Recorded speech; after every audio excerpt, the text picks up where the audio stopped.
Assalamualaikum warahmatullahi wabarakatuh. Izin perkenalkan diri, saya Devi Maharani dari S1 PJJ Manajemen.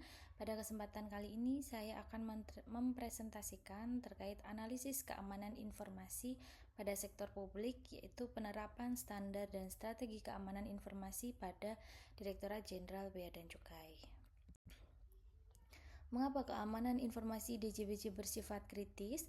Karena penerimaan negara yang dikelola per tahun oleh Direktorat Jenderal Bea Cukai kurang lebih sebanyak 300 triliun, kemudian operasi layanan kepabeanan di seluruh Indonesia 24/7 dan DJBJ memegang 4 fungsi sebagai revenue collector, community protector, trade facilitator, dan industrial assistance.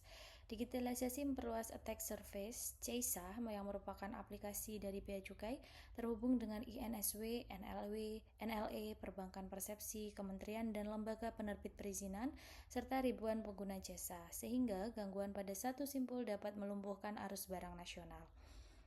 Ketika terjadi, maka terjadinya integritas terganggu, yaitu kerugian penerimaan negara, kemudian ketersediaannya terganggu, seperti dwelling time dan biaya logistik naik, serta kerahasiaan bocor. Berikut ini ekosistem terhubung dan prioritas aset informasi. Untuk aplikasi utama dari Bea Cukai adalah CISA 4.0 yang terhubung dengan INSW, NLE, PPJK dan pengguna jasa, serta bank persepsi maupun kementerian dan lembaga perizinan.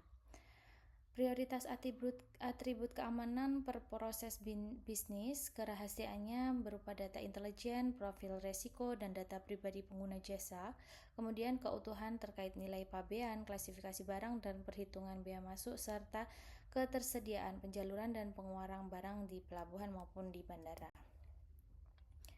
Berikut ini adalah standar internasional dan regulasi nasional. Untuk standar internasional ada sebagai berikut: ISO, kemudian NIST SF20, kemudian ISO 22301, kemudian COVID dan WCOC Framework NIO. Sedangkan untuk regulasi nasional ada Undang-Undang Nomor 27 2022 dan beserta berikutnya ini.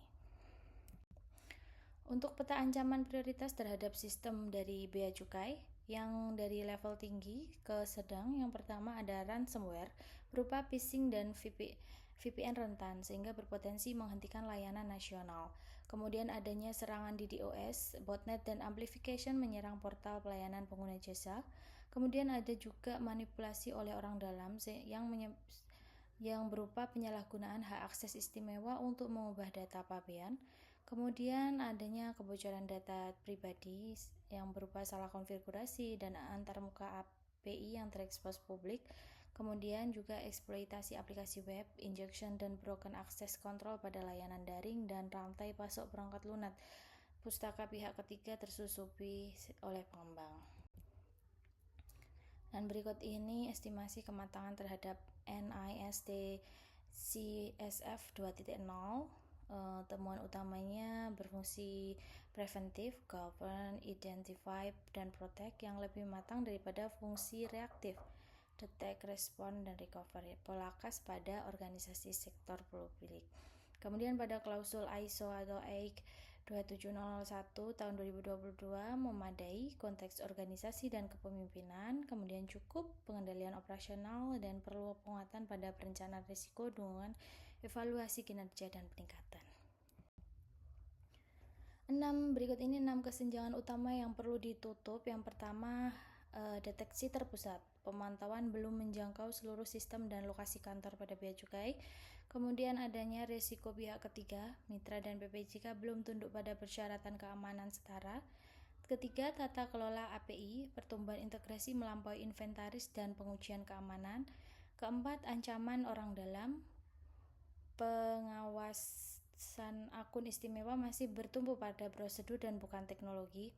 Kemudian kelangsungan layanan, rencana pemulihan bencana belum diuji dengan skenario realistis.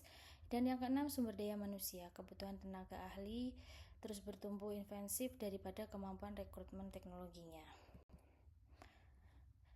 Dan berikut ini adalah 4 pilar penguatan keamanan informasi, dimulai dari tata kelola, kemudian manusia, prosesnya, serta teknologi itu sendiri.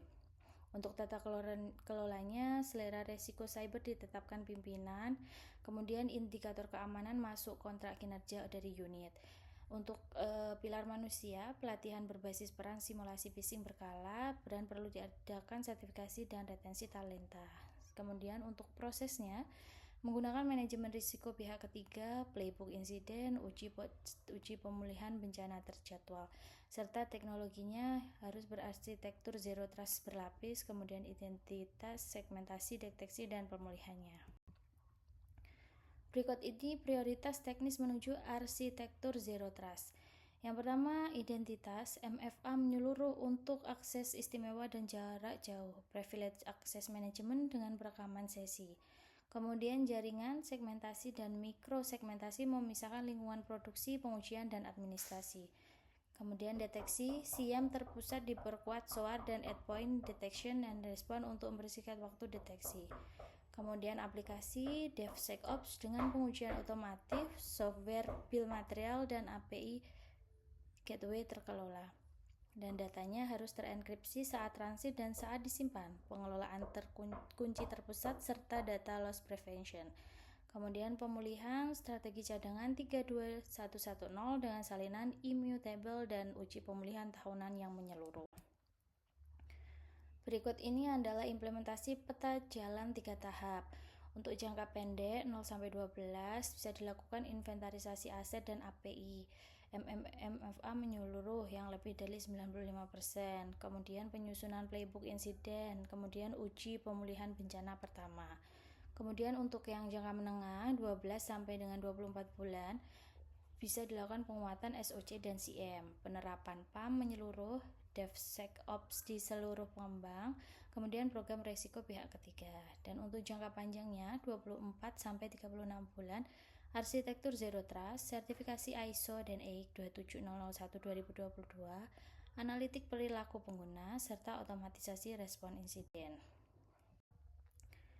Untuk kesimpulan dan rekomendasi prioritas, kesimpulannya profil resiko bea cukai berada di atas rata-rata instansi pemerintah karena kekritisan aset dan luasnya ekosistem terhubung.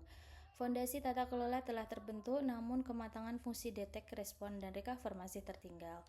Dan juga kesenjangan terbesar bersifat lintas dimensi seperti deteksi, pihak ketiga, API, orang dalam, pemulihan, dan SDM-nya.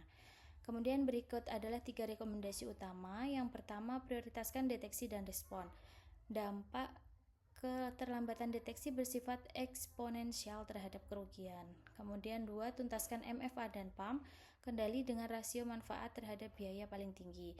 Dan ketiga, uji pemulihan secara nyata, skenario ransomware termasuk verifikasi integritas sumber daya cadangan. Sekian presentasi dari saya. Terima kasih. Wassalamualaikum warahmatullahi wabarakatuh.